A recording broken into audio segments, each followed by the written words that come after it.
Hello बच्चों, आज हम पढ़ेंगे एमपी बोर्ड कक्षा 9वीं के हिंदी विषय के ब्रिज कोर्स के पाठ 2 मिजबान के कार्यपत्रक 1 से 5 तक। इसके वीडियो हम पहले भी डाल चुके हैं, लेकिन कुछ बच्चों के पास नई किताब होगी तो उसमें कार्यपत्रक में 1-2 में अंतर है बच्चों, तो हम फिर से वही कर रहे हैं। आपने यदि पहले देख लिया है और कुछ छूट गया तो आप देख सकते हो, है ना बच्चों। तो चलो अब हम शुरू करते हैं। कार्यपत्रक 1, शिक्षक द्वारा बोले गए शब्दों को लिखे। ये श्रुत लेख है ना बच्चों। श्रुत लेख मतलब सुनकर लिखना है इसमें, तो ये अभी हम नहीं कर सकते, इसको हम छोड़ देंगे। कार्यपत्रक 2 करेंगे। कॉलम अ में दिए गए शब्दों से समान अर्थ रखने वाले शब्दों को कॉलम बी में चुनकर लिखिए, है ना बच्चों। तो कॉलम ए में ये दे रखा है स्वल्पाहार, अतिथि, व्यंजन, मेहमान नवाजी, युक्ति भिड़ाना, आतिथ्य करने वाला। और कॉलम बी में दे रखे हैं जुगत लगाना, जलपान, पकवान, आतिथ्य, मेजबान, मेहमान। तो हमें क्या करना है कि समान अर्थ वाले शब्दों को कॉलम ब से ढूंढना। कॉलम अ के समान अर्थ वाले शब्दों को कॉलम ब में से ढूंढकर नीचे लिखना है ना बच्चों। तो हम लिखते हैं, सबसे पहले क्या है स्वल्पाहार, है ना। तो हम यहाँ लिखेंगे स्वल्पाहार, और इसके समान अर्थ रखने वाला शब्द कौन सा है? जलपान, है ना बच्चों। कौन सा है? जलपान, ठीक है। दूसरा है अतिथि, अतिथि है ना बच्चों। दूसरा शब्द कौन सा है? अतिथि है, अतिथि, और इसका अर्थ होगा मेहमान, इसका अर्थ होगा मेहमान। तीसरा व्यंजन, तो हम यहाँ लिख देंगे व्यंजन, और इसका अर्थ है पकवान, पकवान, ठीक है। चौथा शब्द है मेहमान नवाजी। क्या है? मेहमान नवाजी, मेहमान नवाजी। मेहमान नवाजी का अर्थ है आतिथ्य, है ना बच्चों। क्या अर्थ होगा इसका? आतिथ्य, ठीक है। अगला शब्द है युक्ति भिड़ाना। क्या है? युक्ति भिड़ाना। इसका अर्थ ढूंढो, क्या होगा? युक्ति भिड़ाना का अर्थ जुगत लगाना, है ना। जुगत लगाना, जुगत लगाना, ठीक है। अगला है आतिथ्य करने वाला। आतिथ्य करने वाला का अर्थ बताओ। आतिथ्य करने वाला, आतिथ्य करने वाला कौन होता है? मेजबान, मेजबान, है ना। जो आतिथ्य करता है उसे मेजबान भी कहा जाता है। तो ये कार्यपत्रक 2 पूरा हो चुका है। देखो बच्चों, कार्यपत्रक 3 है। नीचे दिए गए शब्दों की सूची बनाकर अपने स्वादानुसार नीचे दिए गए वर्ग में लिखे। इसके अलावा जो आपको पसंद है उन्हें भी लिखे। तो यहाँ कुछ शब्द दे रखे हैं, वो आपको आपकी रुचि के अनुसार। रुचि कैसी? जैसे मीठा, मीठा में कौन कौन से उनको ढूंढ के लिखना है, उनमें से कौन से आपको पसंद है और कौन से नापसंद है। नमकीन में भी जो आपको पसंद हो यहाँ लिखने, नापसंद आपको यहाँ लिखने। खट्टा में भी ऐसे ही करना, और इसके अलावा भी जो आपको पसंद है वो आप यहाँ लिख सकते हो। तो हम यहाँ से छाट के लिख देते हैं, और बाकी आप अपनी पसंद से लिख लेना। तो यहाँ पे भी आपको अपनी पसंद और नापसंद से लिखना बच्चों, तो आप अपनी पसंद के अनुसार कहीं पे भी इनको लिख सकते हो अपने मर्जी से। तो जैसे भजिया है, तो भजिया कैसा होगा? ये नमकीन में आएगा, है ना। तो भजिया में क्या लिखोगे? पसंद या नापसंद में भी लिख सकते हो आप यहाँ पे, है ना। बर्फी, बर्फी कैसी होती? मीठा में, तो इसको आप पसंद या नापसंद में कहीं भी लिख सकते हो। यदि आपको पसंद है तो यहाँ लिखो, है ना। मैंने यहाँ लिखा है, आप यहाँ पे भी लिख सकते हो यदि आपको पसंद नहीं हो। तीसरा है लड्डू। लड्डू कैसा होता है? मीठा, तो आप यहाँ लिखो, या यहाँ पे लड्डू तो पसंद ही होंगे, है ना, इधर लिख देना, ठीक है, आपकी पसंद के अनुसार। खीर पूरी, खीर पूरी में भी मीठा में है ना बच्चों। खीर पूरी क्योंकि साथ में दे रखा है इसलिए मैंने साथ में लिखा है। मालपुआ भी कैसा होता है? मीठा, तो आप इसको अपनी पसंद नापसंद के अनुसार कहीं भी लिख सकते हो, मालपुआ। फिर नींबू, नींबू कैसा होता है बच्चों? खट्टा, तो इसको यहाँ लिखोगे आप, या तो पसंद है या नापसंद हो तो यहाँ लिख देना। पापड़, पापड़ कैसा होता है?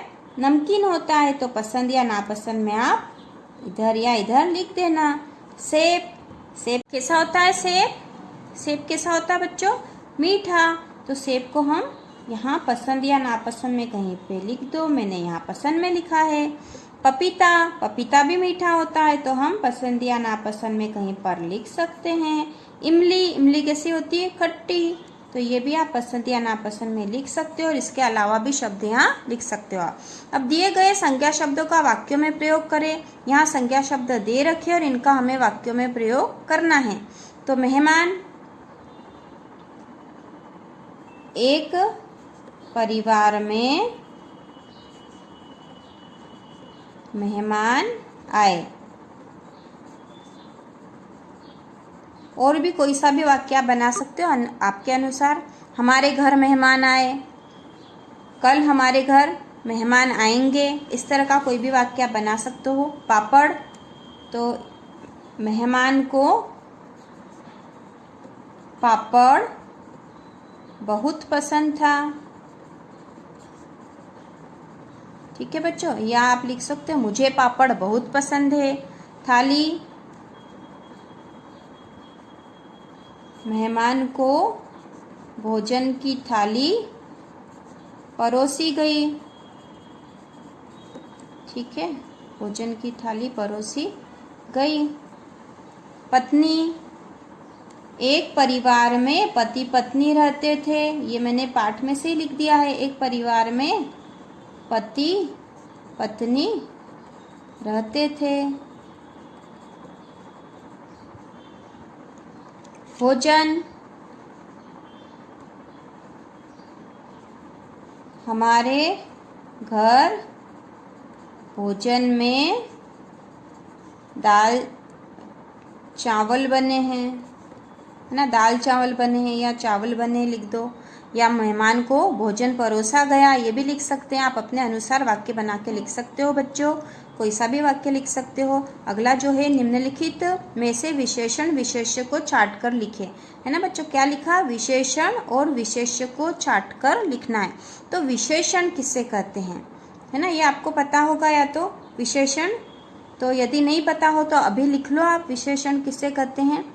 तो मैं यहाँ लिख देती हूँ, विशेषण किससे कहते हैं, है ना। विशेषण किसे कहते हैं? विशेषण संज्ञा या सर्वनाम की, संज्ञा या सर्वनाम की विशेषता बताने वाले शब्दों को, विशेषता बताने वाले शब्दों को विशेषण कहते हैं। यदि याद नहीं है आपको तो आपको याद करना पड़ेगा, ये एग्जाम में आ सकता है बच्चों, है ना। ठीक है, विशेषण किसे कहते हैं?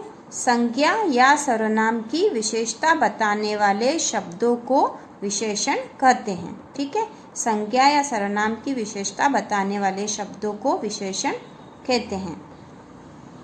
ठीक है, तो यहाँ हमें छाटना है विशेषण को और विशेष्य को भी छाटना है। तो विशेष्य क्या होता है? जिसकी विशेषता बताई जाती है ना। विशेष्य क्या होता है बच्चों? जिसकी विशेषता बताई जाती है वो विशेष्य है। जिसकी विशेषता बताई जाती है, जिसकी विशेषता बताई जाती है वो विशेष्य है ना। और विशेषण संज्ञा सर्वनाम की विशेषता बताने वाले शब्दों को विशेषण कहते हैं। ठीक है, तो हम यहाँ पे उदाहरण जब देखेंगे तो हमको और अच्छे से समझ में आ जाएगा। यहाँ पर देखो, ये उदाहरण दे रखा है।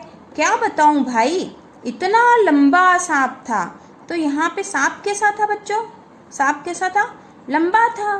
तो ये सांप की विशेषता हो गई है ना, सांप की विशेषता है। तो ये तो विशेषण हो गया, विशेषता बताई। और किसकी विशेषता बताई हमने? सांप की। तो ये विशेष्य हो गया। ये सांप जो क्या हो गया? ये विशेष्य, क्योंकि सांप की तो विशेषता बताइए। और ये लंबा हो गया विशेषण, क्योंकि ये विशेषता बताइए। तो इसी प्रकार से हमें यहाँ जो शब्द दे रखे हैं उनमें से विशेषण और विशेष्य छाट कर लिखना है।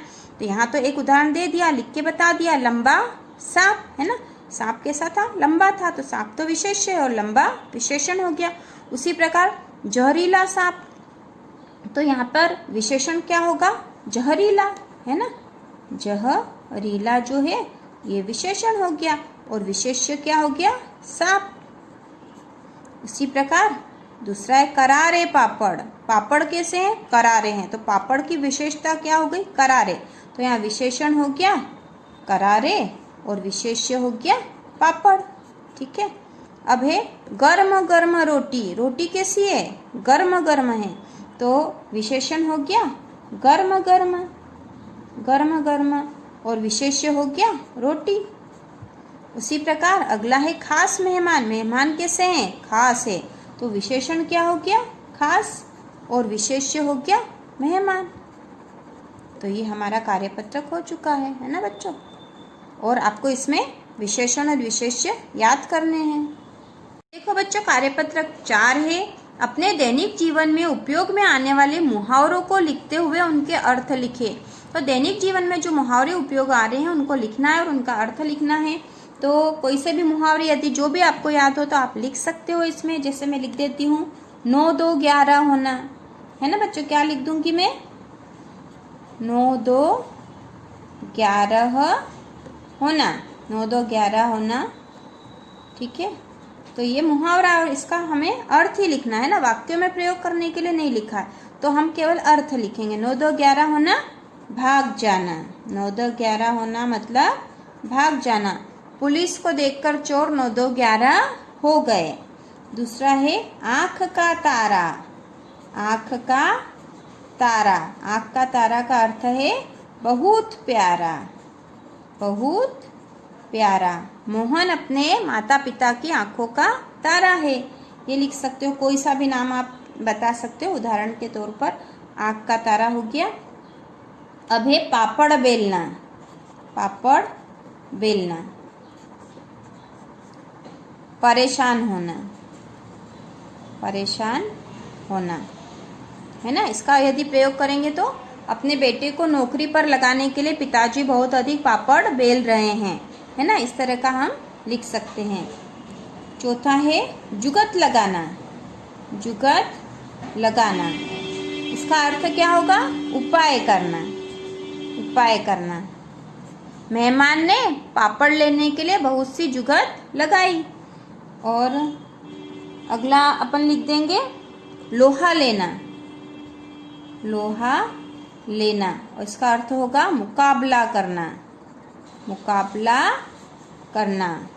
देश की सेना, देश की सेना दुश्मनों से लोहा लेती रहती है ना, मतलब मुकाबला करती रहती है। ठीक है बच्चों, अब हम अगला लिख सकते हैं अंधे की लाठी। अंधे की लाठी मतलब एकमात्र सहारा। रामू अपने माता पिता की अंधे की लाठी है, मतलब एकमात्र सहारा है, एकमात्र सहारा। और इसी तरह के और आप लिख सकते हो, है ना। यदि आपको और भी कुछ याद आ रहे हों तो आप यहाँ पे जैसे आग बबूला होना, आग बबूला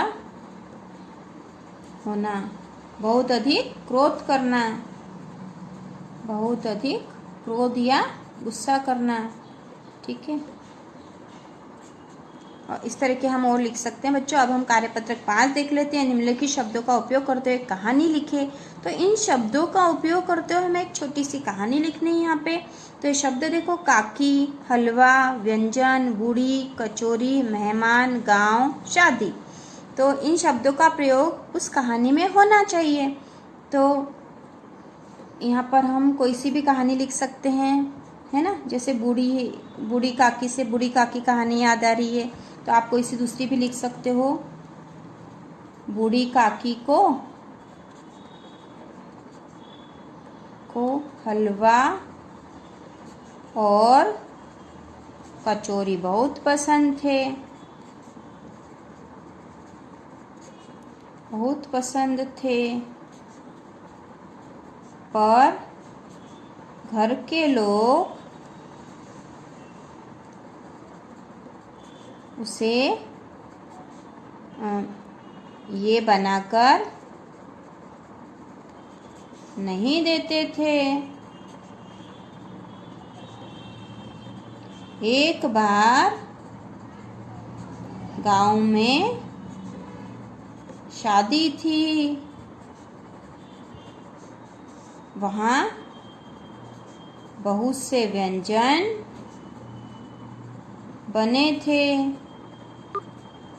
बूढ़ी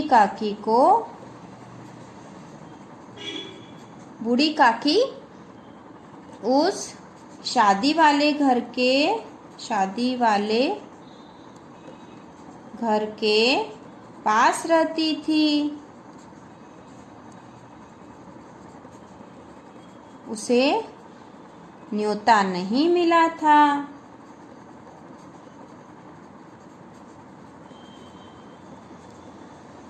और इस तरह से और आगे आप लिख सकते हो कि उसे न्योता नहीं मिला था, उसने कुछ जुगत लगाई कि वह किस तरह से शादी में जाकर हलवा और कचौरी खा सके, है ना बच्चों। इस तरह से हम कुछ भी आगे कहानी बनाकर लिख सकते हो। आप अपने मन से दूसरी कहानी भी लिख सकते हो।